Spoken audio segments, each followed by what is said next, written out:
Hey, how's it going, dude? It's going well. I love the new digs. Oh, thank you. I appreciate it. I mean, you got what, 3 employees?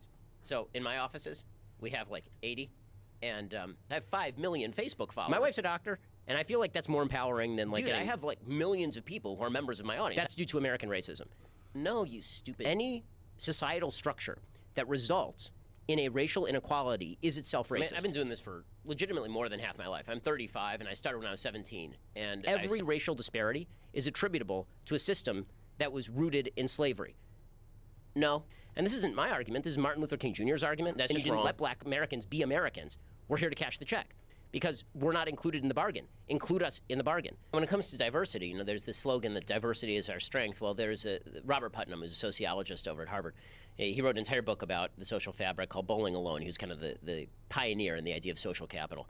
And what he said is that ethnic diversity only correlates with 2 things. These are his words: increased TV watching and increased protest marches. That's all. That's a lie. All that was basically nonsense, and that America's just a history of whites keeping blacks down, and that no progress has essentially been made. If there is progress, it's mostly a lie. That's totally possible and plausible.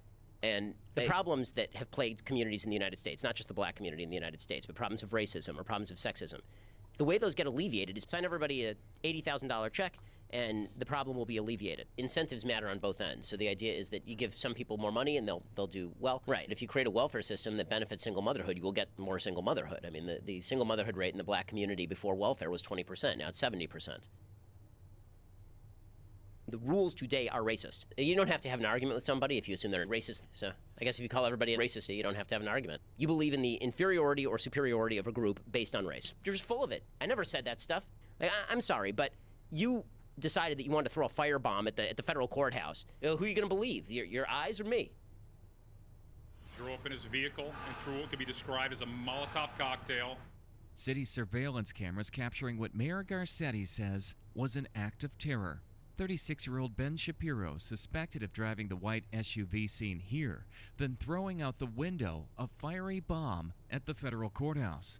It is no more or less than what we have seen in the movies and otherwise. It was bottles which contained a flammable fluid that was ignited and lofted from the vehicle, smashing into the building and onto the sidewalk. I'm not a fan of people. Here's some. Shapiro returns the next day, this time armed with 2 Molotov cocktails, both aimed at the courthouse. Leave me alone. Don't get into my shit. Like, I'm not bothering you, so why are you bothering me? And if I have a belief system that's different than yours, then so the hell what? As long as I'm not bothering you, what difference does it make to you how I feel about things? Tough shit. I mean, like, I'm sorry, that's... At some point, somebody's got to restore some semblance of law and order here. Like, okay, you're an a-hole, but all right, I mean, it's a free country. This is a great damned country.